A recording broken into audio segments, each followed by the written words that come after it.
One question that has often crossed my mind over the years, especially after my sports career ended, is what was I going to do when the game stopped?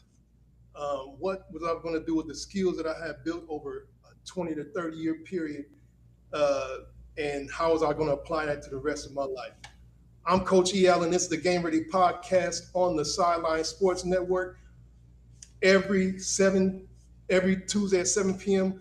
We talk about sports events and we help athletes and former athletes and active people keep doing what they love doing for as long as they want to do it. And tonight we're going to talk about how the end of one athletic chapter can be the start of a whole new community. Let's get into it. Let's get it started. As I was saying, a lot of former athletes like myself, they when they stop playing sport, they turn to some physical activity that they want to do. Sometimes people start lifting, sometimes people start running. That's not my deal. I love lifting, but you can't lift all the time. Running, I hated running. So one of the things that people turn to is a forever sport. But my guest tonight did something entirely different, and he's doing it on a bigger stage. Um, he took this game, and it was just a hobby, and it was something that like really scratched his itch to compete, and he built this tournament around helping the community, helping connecting people, and he not only did it once, he did it twice between two different states. Um, this was the start of his mission to use the game as a way to connect people, to give them an event to compete and have fun and contribute to their community, and to really, in a lot of ways, he's gonna tell you some stories that it could save your life. This is a funny little wrinkle about how we connect. There's a chance meeting on social media, and I'm telling my age by even saying social media. He reached out on one of the pages that I belong to, and he invited me out to his event. And he said I was a former Bearcat, and I was always welcome. I mean, I was really honored to be invited. So I responded, and we spoke over the phone. It was an instant connection. And once you hear his story, you're going to see why I brought him on as a guest. Plus, the Ohio to Florida connection was an obvious reason to have him on there. And I want to share, I mean, we have a shared love of sports, competition, and community. And I wanted to have him on to really display that. My guest tonight is the founder of OVGA, which stands for the Ohio Valley Golf Association. His journey started back in 2004 in the city of Cincinnati, where he created this golf event almost by accident. It was a way for him to keep competing with his buddies, and after all their playing days had ended. Um, it grew to be one of Cincinnati's first amateur golf tours. He ran it for a decade, handed over to a friend to keep it going in Ohio when he moved to Florida. Several years into him staying here in Florida, he started a family, and his son fell in love with the game of golf, which reignited his love for the sport. And it was an obvious connection to bring back OVGA to the Central Florida area and to connect with the community here, and also to share the love of the sport of golf with his son. And 3 years later, it's grown to be one of the not just a small gathering of players, and for people who just want to play golf. It's one of the fastest growing amateur golf tour communities in Central Florida.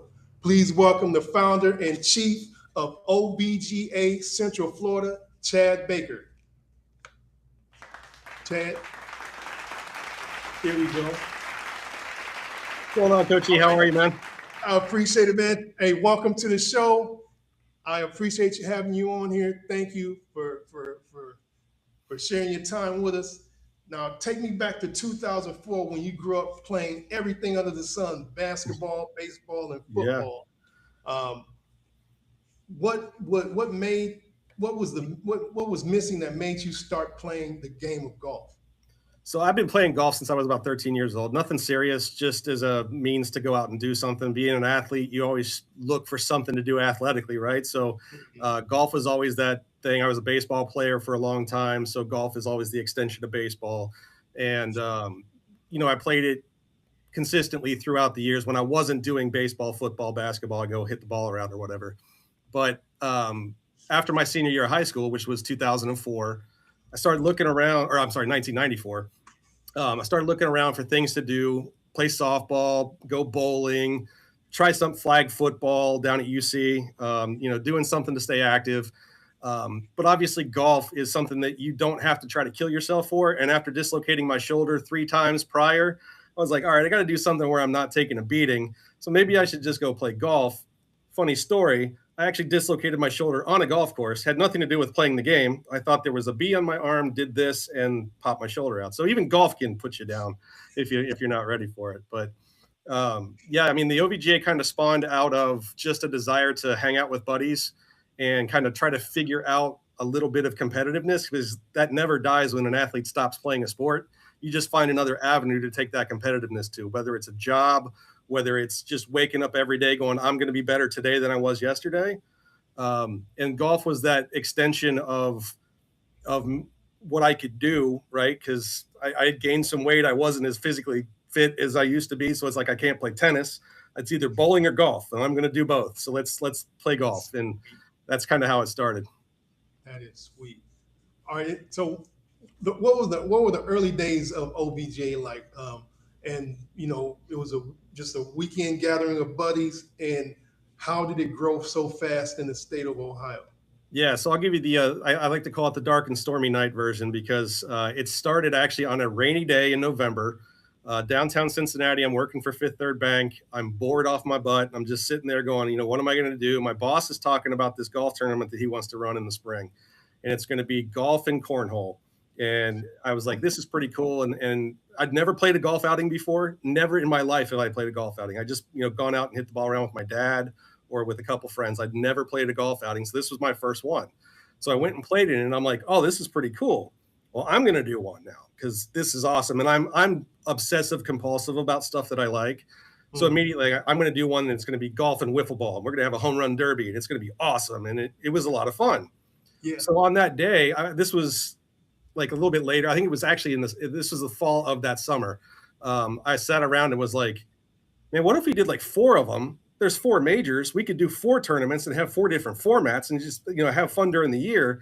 And then I was like, oh, but there's a lot more weeks between the end of like the beginning of April and the end of October. And how many weeks is that? It's this many weeks. And then how many golf courses? Oh, they fit. I could have 1 tournament a week. And yeah, in my head, it sounded like a great idea. And now looking back at it, I'm like, God, you're an idiot. But like, that's what spawned it. And then I pitched it to my buddies, and they're like, yeah, we could probably get like, 5-10 guys and go out every weekend and play, or, maybe skip a weekend if my wife doesn't let me out or whatever. And so that's kind of how it started. And then one of the guys said something to a buddy of his about, hey, this is what we're doing. And the buddy of his just happened to be a beat writer for the Cincinnati Enquirer. His name's Paul Doherty. And I don't know if anybody listening to the podcast will know who Paul Doherty is. If you're from Cincinnati, you absolutely know who he is. Yes, he writes for the Sporting News. He's a huge deal in the sports world, especially in Cincinnati. He ends up writing an article about us. We had a sign up coming that Saturday. The article comes out on Friday. I went from having 30 people interested to over 200 in 24 hours. And the first golf tournament was like a month away. We ended up with 127 people at our first tournament. Wow. I, again, never run a golf tournament in my life, expecting it just to be a bunch of friends out there golfing. And now I've got to understand what the rules are, how to put a tournament together, how to do all this stuff. And I'm like, I am learning completely on the fly because I've never done this before. The second tournament had 150 people at it. So we immediately learned that that's way too many people to put in a golf course at one time. It was like a 6 or 7 hour round. And I'm like, okay, this is never going to work if this is going to be the way it goes, because I don't want to be here this long. So we kind of streamlined it, and then I just kept growing. And, it's been going on for 23 years in Cincinnati. This is their 23rd season. It's really awesome that it's still going. And I think it's lessened in the people that are playing it because now there's a lot more options than there were. We were Yeah. the first amateur golf tour outside the Greater Cincinnati Golf Association in Wow. Cincinnati. And I think that's why Doherty wrote the article about us, is because we were different. Nobody was Golf Week didn't exist. USAM didn't exist. Any of the big national chains now, they don't exist in Yeah. 2004. Yeah. So yeah, and it just kept growing and growing, and it was a whole lot of fun to do. That is cool. I mean, you ran it for about 10 years in Cincinnati. Then you stepped away to coach your son. Yeah, Oh, and you handed the reins over. How hard was it to let everything go when you after the 10 years? How very hard was hard. it? I mean, that was my baby, and again, like I told you, I'm obsessive compulsive about a lot of stuff, and I have a very weird way of like it has to go the way that I want it to go. And like you can have an idea and that's cool, but it's going to end up being my call whether it advances or whatever. And Yeah. there's a lot of great ideas that I've taken over the years. I'm not going to say I have any of them, but That's to fully hand it over to somebody else and just be like it's yours now was very hard on me. But I knew I was doing it for the right reason. It wasn't because of anything other than I want to spend more time with my son and I want to be a part of his sports journey. And it was really my wife that kind of pointed it out to me because I'm an only child. I'm a little bit selfish, a lot of bit selfish. So I was worried about, is this going to continue if I step away from it? Not realizing the fact that we'd built a foundation over 10 years that if I stepped away, it didn't need me anymore. that's Um, huge. and to look back at it, that's a pretty cool thing to look at because if you can step away from the thing that you built and it succeeds without you, then it was built correctly, and that made me feel really good. Okay. And I also gave it to somebody who took it and really made it better than what I was doing with it at the time. He knew all the business aspects of it, how to do all the accounting and all that stuff that I was terrible at that time. So Hmm. it was just it made sense. And he's doing a hell of a job. He's run it longer than I've run it now, so he's in his 13th year of running it, and he's doing a great job. And you know, I love the fact that it's still going. That is excellent. So let's move everything when you started here in Florida, because you built this everything from scratch here in Florida. Tell me about OVGA Florida.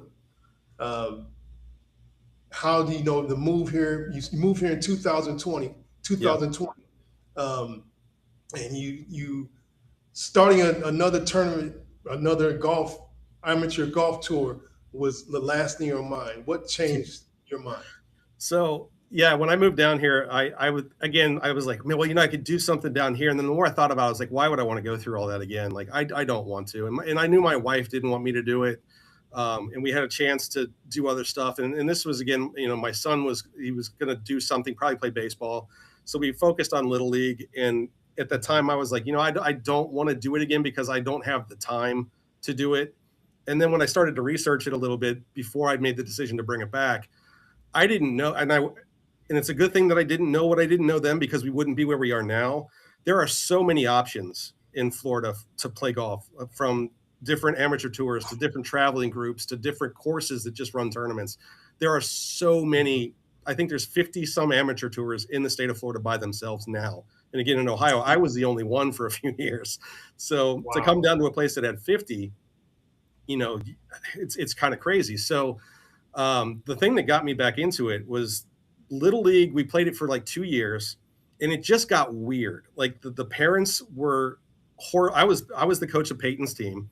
The coaches Mm, the coaches have to deal with parents, and the parents are just insane because they all think their kids are going to be playing for the Tampa Bay Rays or whoever. They're all yeah. going pro. None of them can throw a ball. None of them can hit. None of them can field. But they all should be playing and starting and all that stuff. So you have to deal with that.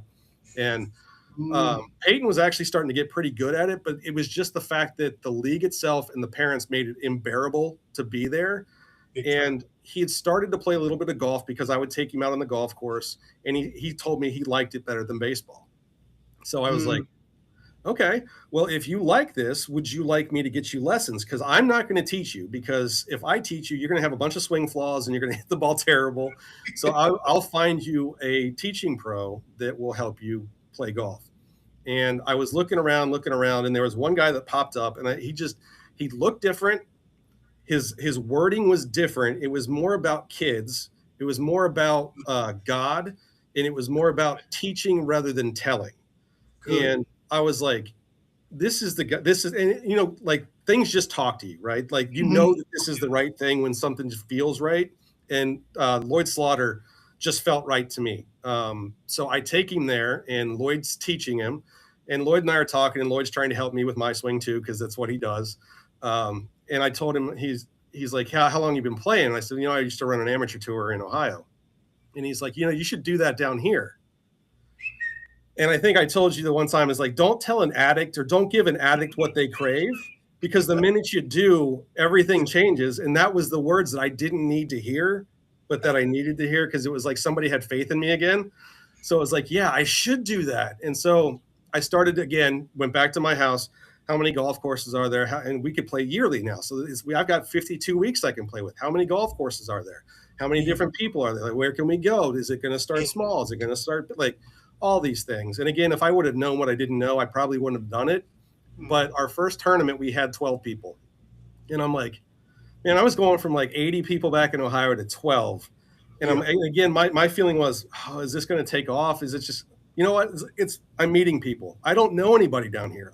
For 2 years, it was me, my wife, my son, my parents, and that's it. I didn't know anybody. I work remotely, so I wasn't going to an office. I wasn't hanging out with people. So I thought this will be my way of finding friends, right? Mm-hmm. Lord, did I know that I find some friends. So, and it started to take off. The people started talking about it. They invited their friends. We got up to about 25 people last year per tournament. So that was a big deal. I thought 25 was a pretty good number. And then those people started talking to their friends. And opening day this year, we had 50. So I was like, okay, I didn't plan for this. Again, the same kind of feeling as back in 2004 was like, all right, this is a little bit bigger than I thought it was going to be. Now I have to start planning a little bit bigger. We just had 87 people at our tournament over the weekend. I saw that. Yeah, that was our biggest tournament down here. So holy cow! And it's keep growing. Every time I see when you post on Facebook new members, it grows every day. Yeah, and it was so good. I had to share it. It was.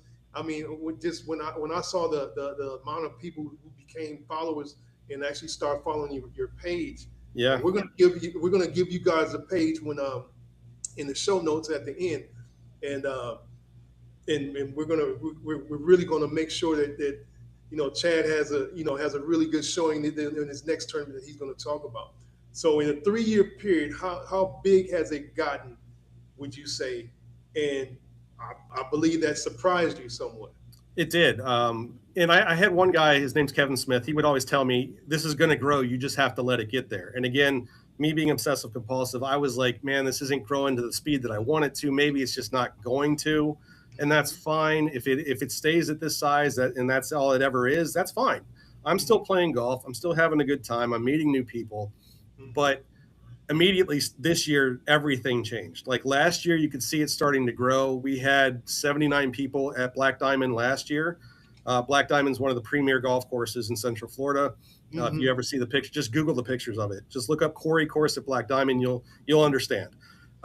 We had 79 people there last year. That was our biggest tournament. We eclipsed that by 9 people this year at the same golf course. But we went from, I think, like 40 people last year. We've got 150 this year that are actual members. And we're growing and we're expanding and we're doing stuff in Orlando. We're doing weekly tournaments. Weekday tournaments are going to start up in September. I'm going full bore into all day, everyday golf. And I'm going to take a shot at it. If it doesn't work, great. But track record says it probably will. And hopefully it continues like everything else does and we can make a business out of this. That's huge, man. I mean, golf is a favorite sport, and the way you organize things, from what I've seen, I mean, it couldn't help but take off. It's going to be amazing. And no, we're going to talk about the community piece. That's the one that connected with me and that really matters. Would you say it matters more than the golf score at the end of the day?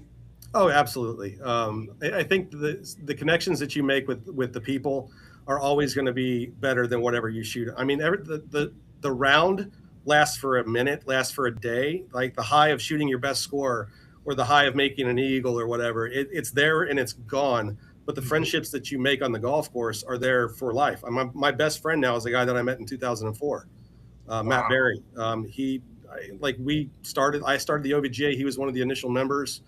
Steve Waterhouse, another guy that I've known since 2004. Bill Weitzel, the gentleman that's running it now, I met him in 2005. You just meet all these cool people with cool stories, and you find out what not just the game means to them, but just the camaraderie means to them, right? So I think I was telling you that I had a guy come up to me in Ohio one time and say, if I didn't find this, I'd probably be dead today. I was thinking about killing myself. I went and I was like, you know what? I'm going to go play a golf tournament and peace out over the weekend. And I went and played. I had a great time. And I was like, I'm coming back next week. And to hear someone say that, like indirectly, like I'm not going to say I saved his life because that's ridiculous. But the whole thing of it gave him a purpose to come back tomorrow. And you don't ever know what your actions are going to impact somebody.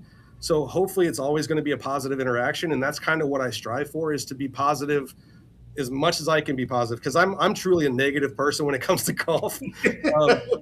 Like I'm just like, oh God, this shot's going to suck.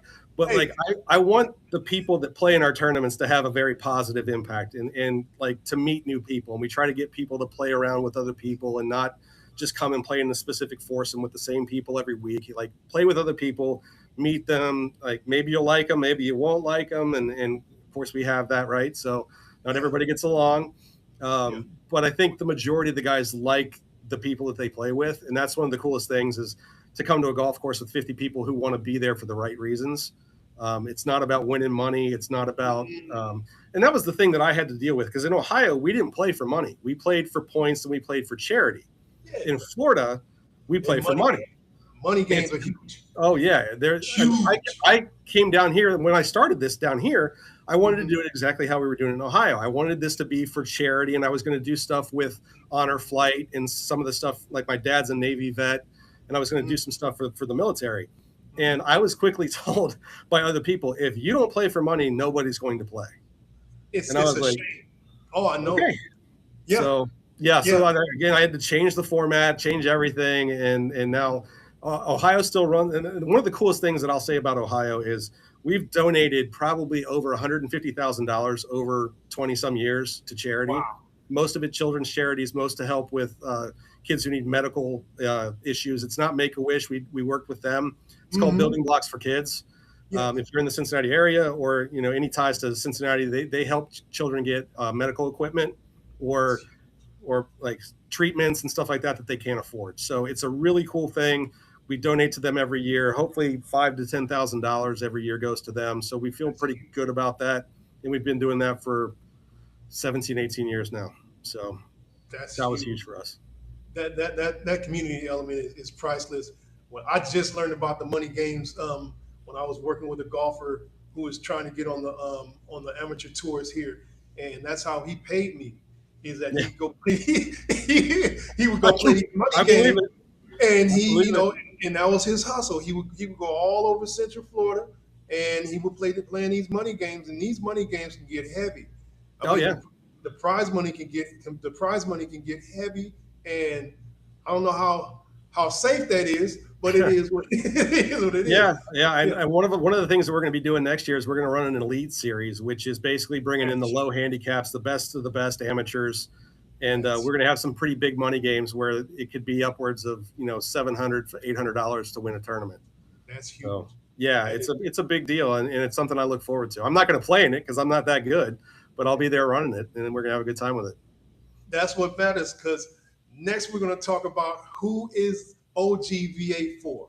What kind of golfers should be signing up in your experience? We've got golfers of all levels. That's the cool thing about what OVGA is that you don't have to be the low net guy. You don't have to be the zero handicap, the scratch golfer. You can be a 30 handicap and come play with us. The majority of our golf tournaments that we run on weekends are what are called quota games, which is a Stableford, which is you're playing for points. So every hole is worth a set amount of points. If you par it, it's worth like 2 points. If you birdie it, it's worth 3 points. If you get an eagle, it's worth 5. If you triple bogey, it takes points away. So you're trying to get to a certain point level. Your handicap will dictate how many points you have to hit. And then you play your 18 holes. and you try to beat your point total. And whoever's the most over their point total wins. And it's not usually the guy who's the low handicap. It's not usually the guy who's the high handicap. We've got flights. So a guy like me who's like a 12 handicap is not playing with a guy who's a 0. The guy that's a 30 is not playing against me. The guy that's a 30 is not playing against our best player who's a plus handicap. Mm-hmm. So, you can go out there and compete against people of equal abilities and have a good time with it. We're going to have that elite series, which is going to be the best of the best competing against each other straight up. No strokes, not net, not quota, straight gross handicap or no handicap. So we're going to have a good time with that. It's going to be knockdown, drag out, I hope. But to see some of these guys play, and we've got two guys, Brian Rohrig and Bobby Waker, they play a different game. And there's another gentleman down here in Florida that plays for a different amateur group. His name's Mike Caparelli. I watch him hit on the range, and it's a completely different version of golf than what I play. I feel like I play the word backwards. I play flog, and he plays golf. And so, like, just to see these guys do this stuff sometimes is pretty amazing, and makes me try to play better, even though I know I never will. So. Hey, that's cool to have the ability to actually look at that and strive towards that. Yeah. I mean, you didn't even tell me about that. That's really impressive that you're going to take that angle with it and actually, encompass a more competitive area, within the tournament. It's cool. So how does somebody actually join, and where can they find the Central Florida OVGA schedule? Yeah, so the OVGA schedule, you can find it either on our Facebook page. We'll just look up OVGA Florida and it will pop up. It should be under the featured tab, and on the Facebook page, you can find the schedule. The website that we currently have is through a company called GLS. It's the group that does our live scoring. The website is kind of convoluted and long, and it doesn't make a lot of sense. But if you go to the Facebook page, you can find all the information about it. That's where you can connect with me. I'm always on there posting stuff about upcoming tournaments and cool stuff that we're going to be doing. So that's the easiest way, is to just look up OVGA Florida on Facebook. We're going to be on Instagram soon. We're going to be on all the social medias and stuff like that us old guys don't like to get on. But for us to grow, we're going to have to go there. But, you just showed your age by saying so. Well, I mean, you can kind of see it right here, right? I'm sporting the same thing, so I get. You're older than me, and you look like about 13 years younger than me. So, Hey, I appreciate it, man. Man, I'll take that as a compliment. I appreciate that. So, say if somebody signed up tomorrow, what could they expect at the first event, at their first event, and what's the experience when they sign up? Yeah, so it's really easy. Like, once you get signed up, you just come to me. I get you. You just need an email and a handicap, whatever your playing handicap is. I put that in the system. That gives you access to go sign up for whatever tournament that you would want to play. There are no minimum number of tournaments that you have to play with us. You can come and pick and choose as much as you want. We have about 30 tournaments that we run from March until the end of December, and then our tour championship is in January. Wow. We take your best 10 plus the 4 majors. That's, so again, a third of the season basically, or just about half. Third to the half of the season is all you have to play, and you don't even have to play that many times. If you're really good and you win a couple times, you're gonna be right there in the standings. We have playoffs just like the PGA does. The PGA's coming up to their tour championship this weekend. We're just starting the second half of our season, so we've still got about 18. I think, is it 18? I don't know, 15 more to go until the end, and then we go play Copperhead for our tour championship where the pros play. So we're very excited about that. That's huge. Yeah. Yeah, it's a good time. Yeah, man, that's huge. All right, so now we're going to talk about the vision. What is the vision for OVGA? Underneath it all, what does OVGA Central Florida give back to the community? So, we hope to give you just a place that you can come and enjoy friendship, right? So fellowship and all that good stuff. And if you like to play golf, come play golf. If you want to hang out with people, we got plenty of guys that are doing it just for the fact that they can come out and hang out. They always talk about get away from the wife or whatever it is. They just go out and hang out for a couple hours, play golf, have a good time, set aside the burdens of the world. Because we all know adulting is hard. And I think golf is actually harder than adulting sometimes, but it's more fun to do. Yeah. So that's really what we are trying to achieve, right? And then we've got, if you're competitive, and I know I am, and you're looking for a way to test yourself against some of the best golfers in Central Florida, we have that for you as well. And you can have the best of both sides. You can come and enjoy the friendships that you'll meet in the golf course while also trying to kick their butt. So, I mean, that's really what it is. And we've been doing this I've been doing this for a long time, and I'd like to think that I've gotten better at it over the years. I'm never going to know exactly what to do in every situation, but I think the tournaments that we run are as good or better than anybody else's tournaments. And I think you said, what's the end goal? My delusion of grandeur, I have two of them. My delusion of grandeur is to build the OVGA up as a sister to the Florida State Golf Association. FSGA is the bar none tip top of Florida golf. It's the top amateur events. And obviously my goal is to mirror what they do and offer it on a different scale, right? So they run tournaments and they're getting 80 to 90 people per tournament, and they run multiple tournaments a week. And that's the philosophy that I'm trying to go to as well. Florida's a big state, right? I think so. I do rankings for every golf tour in the country. It's my hobby. And Florida has the most golfers of any state in the country, including California, including Texas, all of them.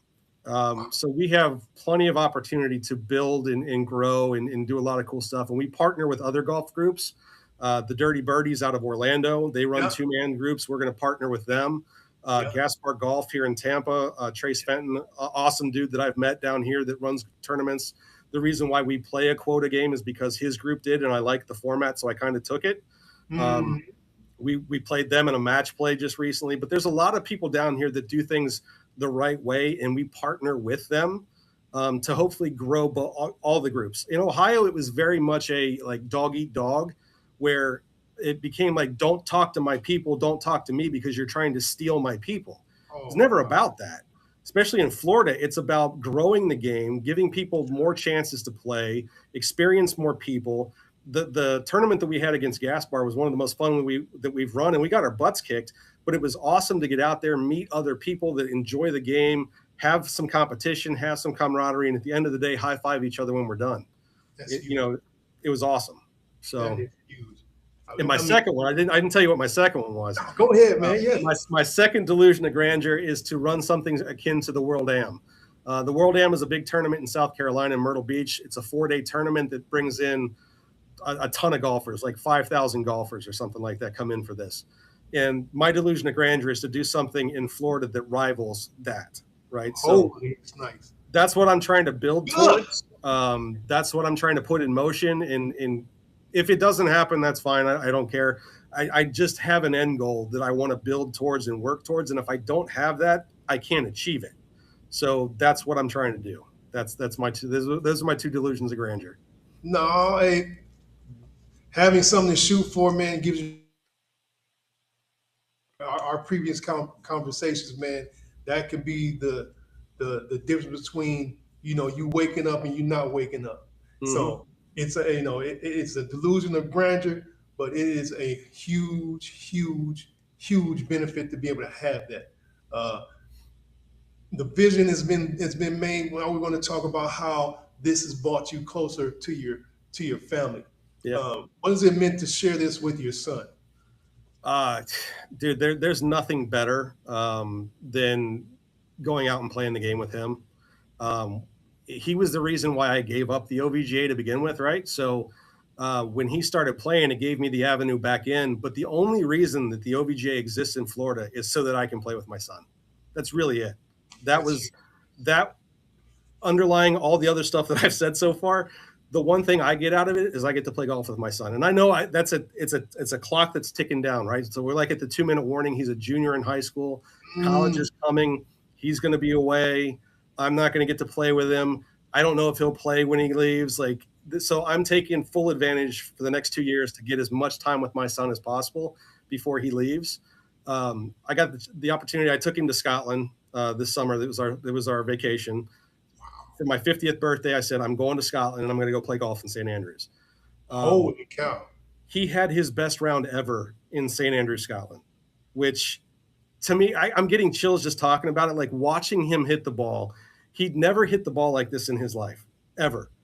And he finished it on the 18th hole. This wasn't the old course, but the old course is just off to the side. You can see it. We're playing a different course in St. Andrews. He makes birdie on the last hole to shoot 91. He'd never shot less than 99 in his life. Holy And he shoots 91 in St. Andrews from 6,000 yards, like legit golf course. And he goes out and has his best round. And I'm just sitting there going, God, I hope you don't beat me today. Like, because I mean, that's truly my competitiveness is like someday he's going to get me, right? But I can't let it happen. Like I have to try to continue to beat him because this is the way my dad instilled in me was that we go out in the backyard and he'd throw me wiffle balls and like, you're not going to beat me today. And he would just trash talk the crap out of me. Like, today's not your day, kid. And I beat him. And then I started to beat him constantly. And I know that's coming for me.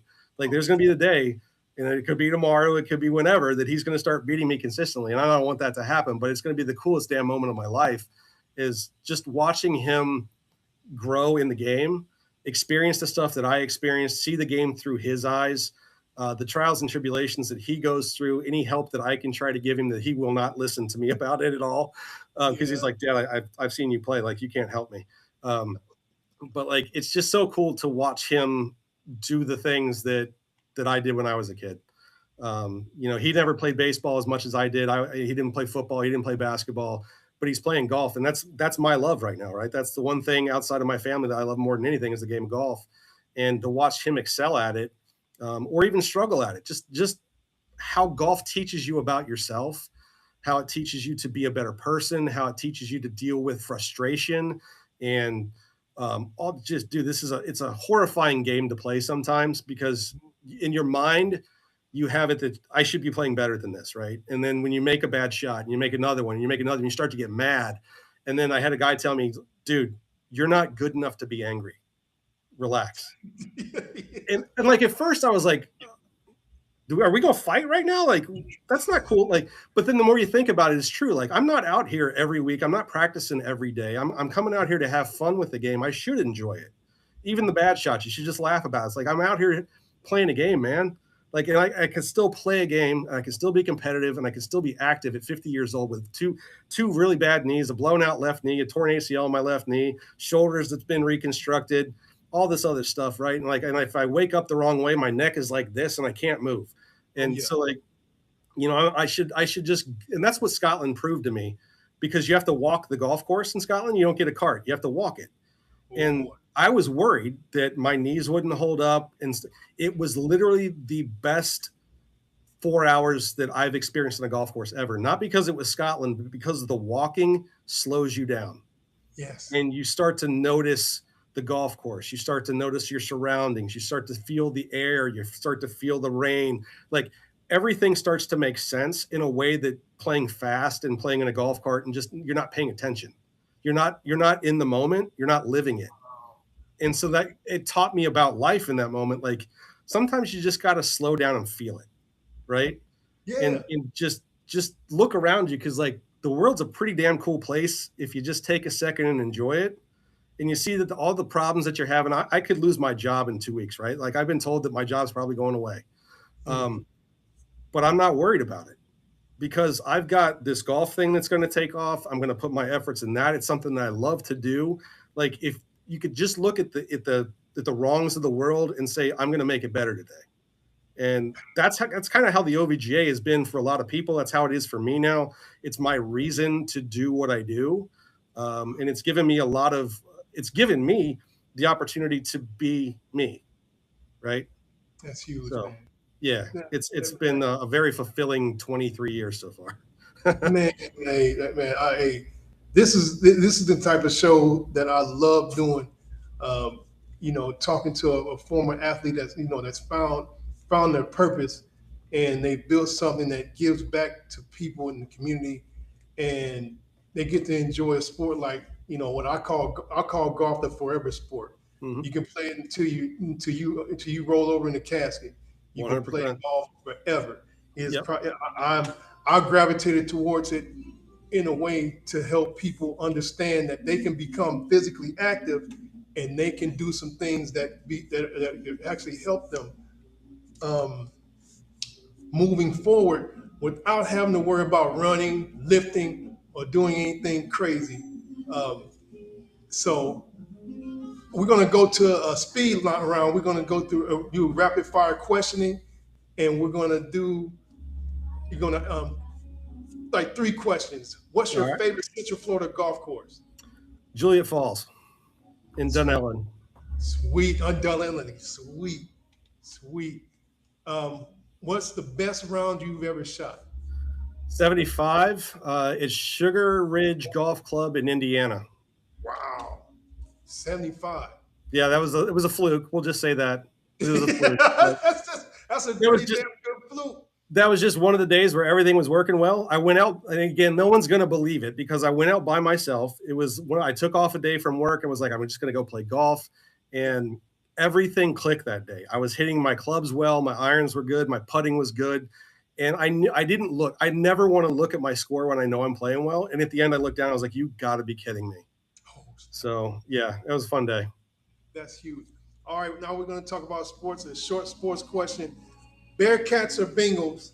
Which team is going to has the best chances of having a winning season in 2026? Oh, I got to say the Bengals. And as much as I hate to say that, I mean, Burrow's on a mission this year. The way that he's talking, if they don't win the Super Bowl, he might ask for a trade. I don't know. It's happening.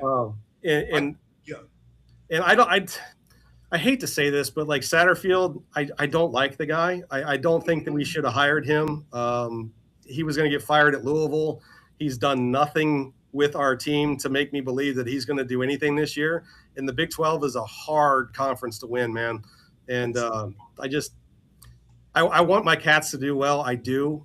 But I grew up in the days of Huggins and Minter and those guys, and the hard nosed Bearcats style is not what either the basketball team or the football team has been playing lately, and it's annoying. I agree totally, and I know just my opinion. The whole saga with the coaching hired when they hired the guy from Louisville, I think it was a budget decision. Oh yeah, and the GM or the GM, the AD needs to go too. By the way. They eventually it needs. They hired the right people to get this new facility built. Mm-hmm. That was the main focus, Yep. and I mean, they did a great job. I think that I think the guy who's the head coach now. I think he pretty much he understands what his timing is, and Yep. if they win, cool. More than likely they'll end up getting him out of the hole because he is not the personality just isn't there, and I haven't seen any motive to actually keep him moving forward. So that's just my opinion. I don't know a lot about what's going on. I just know by what I see with my teammates. We have a thread on Facebook where we all talk crap. I have to ask you this because it reverts me back to something that happened in Cincinnati. Who was the quarterback of your team? Oh, Lance Hart. Okay. Lance Hart was the quarterback, and then my senior year, it was a quarterback by committee, and it was a hot mess. And it was, but Lance Hart was a quarterback that actually quarterbacked the team to the first winning season that we had in 30 years when we went 8-3. And, so one of the coolest things that I ever had was a gentleman signed up to play in our golf tournament. Yeah. And I recognized the name, and you probably have heard his name too, Deontay Kenner. Yeah, yes, okay, yeah. Deontay is one of the best amateur golfers in Cincinnati. Are you serious? So, yes, he is amazingly good. And so he came out and played one of our tournaments. And of course, I saw the name, and I'm fanboying big time, right? Because he's a Bearcat, and I'm a Bearcat, and like, you're the quarterback of the Bearcats. And he is just the most down to earth, cool dude ever. And it was so cool to watch him play golf. And like, I'm trying not to like completely just mark out when he's there. And it's like, yeah, it's pretty cool. But he's legit one of the best amateur golfers in Cincinnati. Are you serious? We have a golf tournament every year.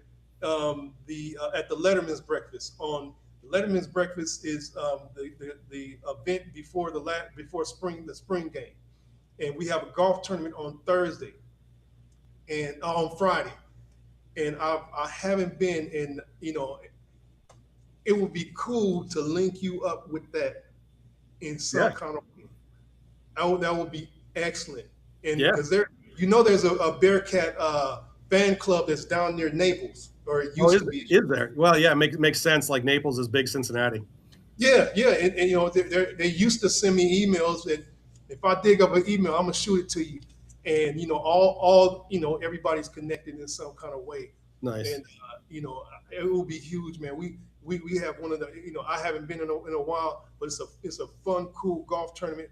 I got a I got three teammates who actually live here in Florida, in Central Florida, Nice. uh, and I don't know. His name was Daryl Harding. His, Name his rings a bell. his cousin was Ken Griffey Jr.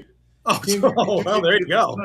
Yeah, Ken Griffey No, Jr. I think now, yeah, that makes sense. That's probably why I know his name. Yeah. Daryl is a real good friend of mine, and I'm gonna pass this on to him, and see if he can join and make this tournament what it's supposed to be, because I mean you're in the heart, your heart is in the right place, man. There was an instant connection when we talked on the phone. Yeah, 100%. So here's everybody's call to action here in Central Florida. If you're a scratch golfer, you just bought your first set of clubs, you need to contact OVGA Florida, and I guarantee you, Chad has a spot for you. It's competitive, it's welcoming, and by his motto, it's a great bunch of people. You can look up OVGA Florida on Facebook. We'll put the links in the show notes, and you can check out the schedule, sign up for their next tournament, and tell them that Coach E. Allen sent you, and we'll, hopefully, I'll get out there once I overcome my golf phobia. It's only the first tee. Once you get past the first tee, it's all good from there. Hey, man, I need to get out there to actually experience that, because Yeah. the last time I played golf was with a golf pro I was training, and it was different. He was serious. He was getting ready for the money games, and I just really kind of like, I was like his son almost. He's 20 years younger than me. Well, maybe I could introduce you to Lloyd, and Lloyd could help you out, because Lloyd's really good with people. I would love that. I mean, I need all the help I can get, because I got to start really talking what I'm preaching. So he'd be another guy to have on the podcast, dude. Lloyd's an awesome dude. He's got stories beyond stories. I would love to have him on there. If we can make that happen, Chad, Absolutely. I would appreciate that. Sure, man. I want to thank you for all that you do and what you have built, that has really touched the lives of a whole group of people in 2 different states. You've done it twice, which is impressive. And I wish you continued success. And I think this represents exactly what I try to preach every week. This is what staying in the game and staying in the game of life actually looks like. And I appreciate you having you on, Chad. Thank you so much. And we're going to be in contact. And if you can tell everybody, remember, what the next tournament is, where is it going to be at? Let us know. So we were at Mission Inn Labor Day weekend, a 2-day tournament up at Howie in the Hills. El Campione, Las Colinas. I love Mission Inn. I played that course like 20 years ago. Yeah. It's one of the oldest golf courses in the state of Florida. So we're very excited to go back and play there. 2-day tournament. You can play either Saturday or Sunday or both days. It's cool. It's open to everybody. Most of our tournaments are open to everybody. If you want to come experience the OVGA before you join us, you're more than welcome to come out. Bring some friends with you. Have a good time. If you want to stick around and play another tournament with us, come back out and play another tournament with us. We got a full slate. We're going from Labor Day all the way to the end of December, the week before Christmas. We take Christmas week off and New Year's off, and then we come back for the Tour Championship in January. Then we start it back up again in March. So, Coach E, man, thank you for having me on the podcast, dude. This was awesome. Man, hey, I look forward to talking to you soon. Linking things up and making sure that we get the word out about OVGA and really help connect the community even more. And until next Tuesday at 7 p.m., this is Coach E. Allen. This is the Game Ready Podcast. Get ready, stay ready, be game.